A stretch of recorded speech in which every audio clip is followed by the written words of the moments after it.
I'm one of the pastors here at First Federated Church, and I want to welcome you to this evening and this event titled Bringing the Church Back to Life, sponsored by Parenthood, Iowa. We're excited about it, looking forward to what's going to be shared this evening, and just asking God to bless us and to encourage us and motivate us to be more powerful witnesses for Him and in this country and in our communities. A couple things I wanted to share with you before we get started, a couple of housekeeping items, so to speak. If tonight you need a restroom and you're wondering where those are, when you go out the back doors here, just go down the long hallway. You'll find the men's restroom conveniently placed close. And the ladies have to walk 1.5 miles all the way down to the other end of the building. But you'll eventually find it on the left. And I'm sorry about that, but that's just the way they built junior high school buildings back in the day. And so that's where they are. If you have children here tonight and they get a little restless and you want to take them out, but you don't want to miss anything, when you go out the back door, if you'll just make a left-hand turn, about halfway down this hallway, you'll find our fellowship hall, and there's televisions on in there, and it's all being broadcast. So if you'd like to go there, you can. So anyway, that's something for you to know. Also, you're encouraged tonight to take photographs if you would like.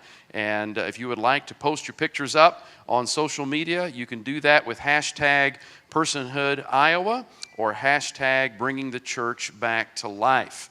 And so those are just a few things that I was asked to share with you. Let's have a word of prayer, and then we'll get started with the evening. Father, tonight we come to you in the name of your Son, Jesus, grateful for your love for us, grateful for all that you have provided through him and through the gospel. Lord, I just pray for this evening, and I pray for those who will be sharing, that your Spirit will fill them and use them this evening to speak to our hearts and minds, and to speak to our spirits. And I pray that you will partner with them to move upon us. Lord, it is no doubt that your church needs new life. We need revival. I need new life. This church needs a fresh touch from your hand, as I'm sure many do across the land. And so as these speakers share with us tonight, I just pray that you will use their words and use your word to touch us, to motivate us, to challenge us, and to bring that new life coursing back through us. And may we impact the churches we represent, is my prayer. So may everything that takes place here this evening bring honor and glory to you, is my request. And I pray this in Jesus' name. Amen. I thought I was going to be just drawing blood, not procuring tissue from aborted fetuses.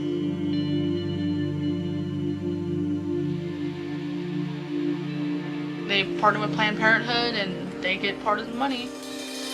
So I was talking to Mary about what I'm trying to offer to clinics as a procurement service, and she said, you know all about this. You know, you can imagine where they would run with this, like they're selling body part, you know. So I say, okay, what are you looking to supply today? We were asked to procure certain tissues like brain, liver, thymus, pancreas, heart, lungs, skin, pretty much anything on the fetus. A lot of people want intact parts these days because they're looking for specific nodes, AB nodes, SA. I was like, wow, I didn't even know. Good for them. I remember leaving that day, like, what have I got myself into? Yesterday was the first time she said people wanted lungs, and then, like I said, always as many intact livers as possible. So I don't want to sound like a salesman here, but I'm going to. So we return a portion of our fees to the clinic. Oh. Yeah, and so if we alter our process and we are able to obtain intact fetal cadavers, it's all just a matter of line items. Oh yeah, I mean if you had intact cases, which we've done a lot, so we've sometimes shipped those back to our lab in its entirety. Tell the lab it's coming. Did I open the box? Oh God. And we agreed that $100 would keep you happy? I want a Lamborghini. I said I want a Lamborghini. Don't we all, right? Yeah, exactly.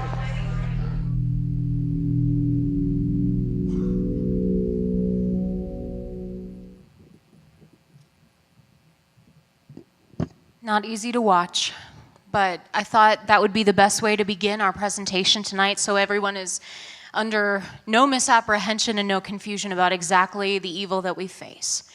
If you haven't seen the Center for Medical Progress's undercover videos, there have been a series so far of 10, and that's a nice summation of exactly what we, the church, are up against. My name is Rebekah Maxwell, and I work with Parenthood, Iowa, just to try and help inform and really activate the church. That is our focus. You'll hear a lot about that tonight.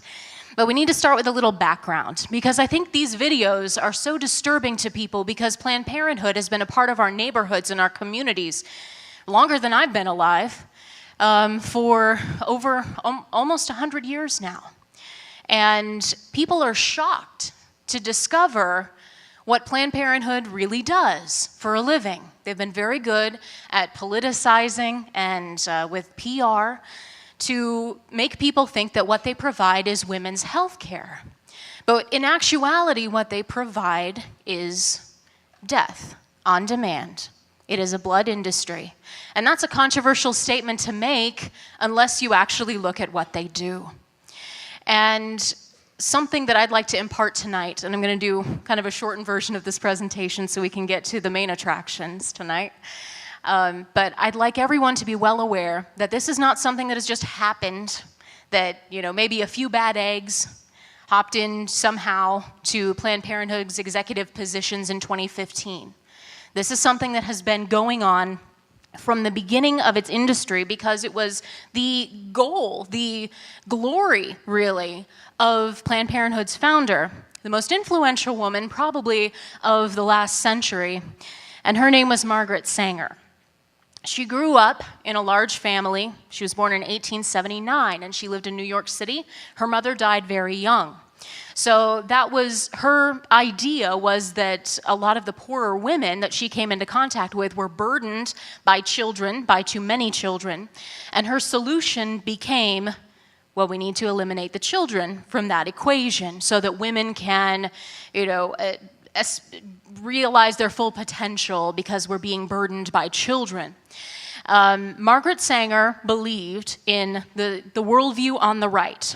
This is very important because essentially the question that we're discussing tonight, I think, begins on a foundation of worldviews. There's the Genesis view, which I hold, and that I trust everyone in this building holds tonight, or at least the vast majority of us. And that is what we reveal what has been revealed in Genesis chapter 1, that humans are special among all other living things, that we're created in the image of God, and that every person has value, that we deserve to be respected and protected because of that, and we are all created. Every one of us, whatever we look like, what our sex, our creed, at any stage of development, we are all created with an equal right to life. The eugenicist view was the prevailing view at Margaret Sanger's time among intellectuals. It was really a product of Darwinian evolution. Darwin's cousin looked at biology and said, okay, well, if we just think that this is what animals do, that they continue to evolve, that they breed and then they kill each other off, it's a very natural selection mindset. Well, humans are just animals, so that's what we should do with human beings. That we're just a random combination of genetic mutation, and that since our worth is not inherent, because God didn't make us, we don't have a soul, it doesn't matter, we're just dust, any person found burdensome on the collective does not have a right to life, and that some lives are inherently and necessarily worth less than others. I hold the first view, that every single one of you sitting here tonight, your best friend and your worst enemy, we all have the equal right to life. Margaret Sanger held the second, and she believed that it was really her mission to cull humanity, the human herd of the undesirables and the unfit. These are some of her actual words. She was a proud eugenicist. Planned Parenthood's not proud of her today. And they will debate over whether or not I should even be allowed to share her own words with you. But she was very proud of this, and she published openly and proudly in public in her magazine called Birth Control Review, and whose tagline was "To create a race of thoroughbreds," talking about human beings. These are some of the things she said. Like the advocates of birth control, the eugenicists, for instance, are seeking to assist the race toward the elimination of the unfit. Birth control is the greatest and most truly eugenic method. It has been seen by the clearest and most forward-thinking eugenicist as the most constructive and necessary means of racial health.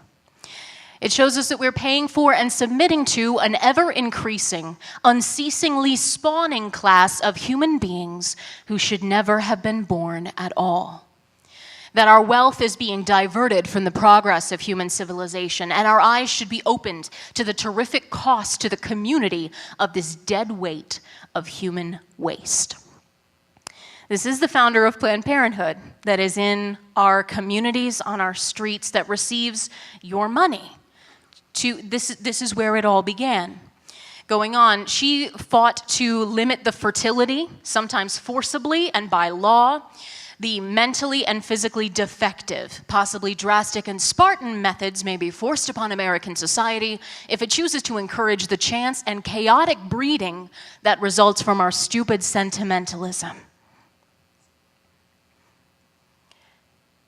Again, this was not her view alone. This was the prevailing wisdom of the elite, the intelligent, the ruling class of the day. Is it any surprise that those who thought themselves already a little better than their fellow man would then decide, well, we just need to eliminate all of those below us? This was a prevailing wisdom.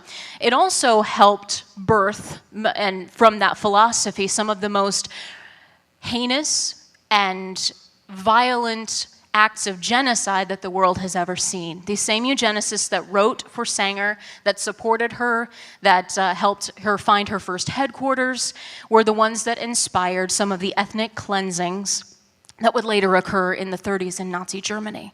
This is the same group of people, and it is the same philosophy. And again, I remind us that we support this with our money. This is where it began. She said knowledge of birth control is essentially moral. Its general and prudent practice must lead ultimately to a cleaner race.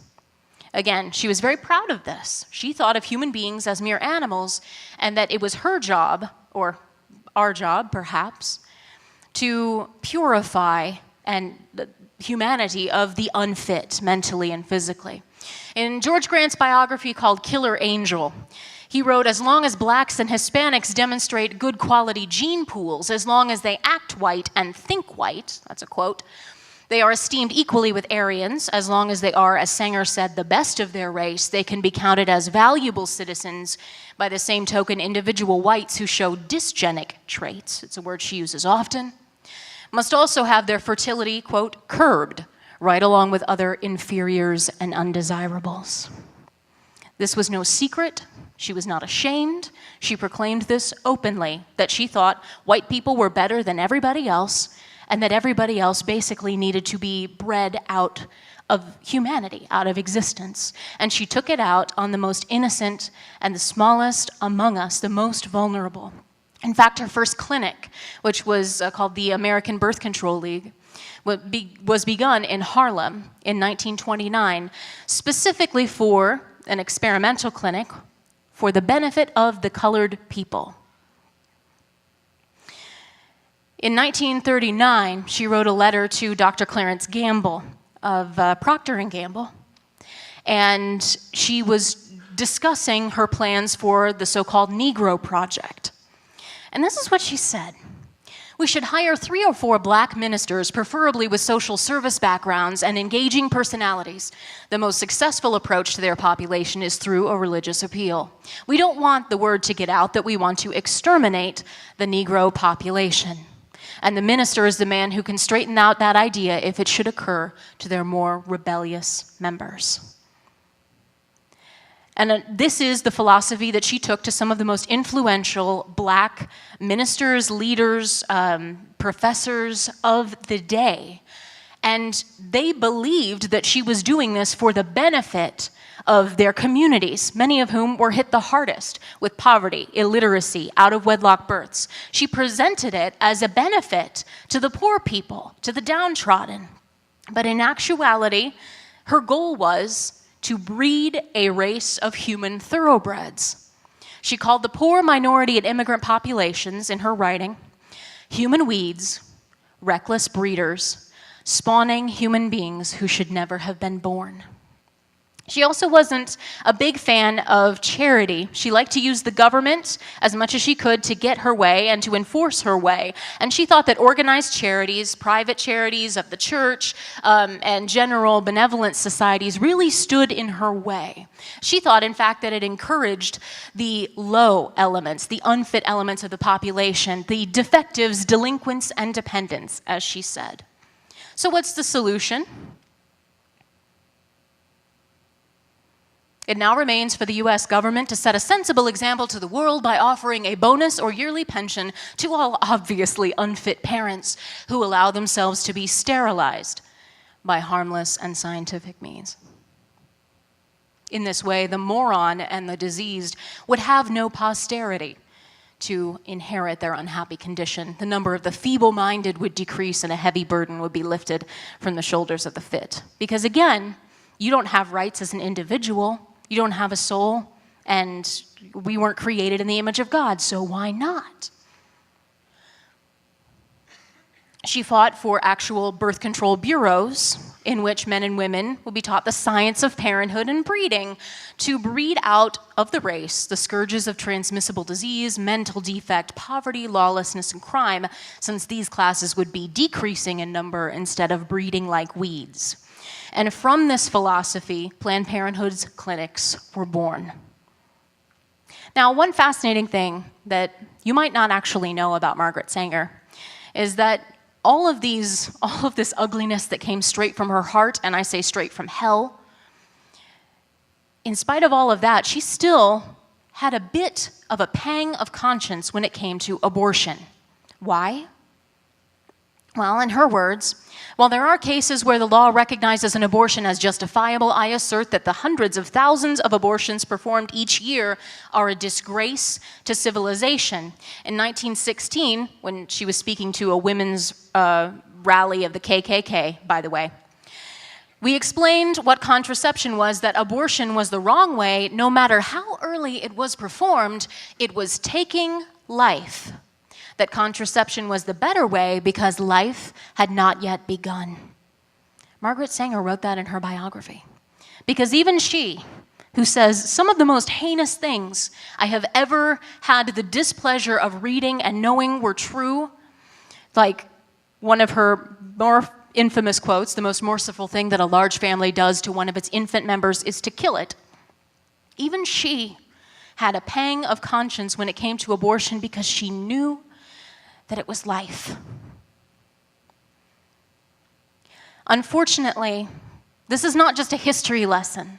We live this in America today. We live with the influence of this awful, darkened woman's perspective because we continue to fund this killing. Ryan Bomberger of the Radiance Project says the intent of Sanger's Negro Project is still firmly intact.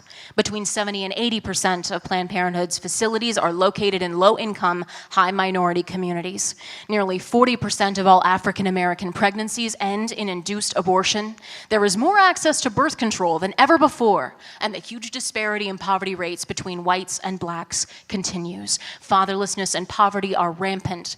Unintended pregnancy rates continue to rise. Today, the same mouthpieces for Planned Parenthood are claiming lack of access, while black women access abortion clinics at 5 times the rate of white women, and this is by design. Abortion kills more black Americans than all other causes of death combined.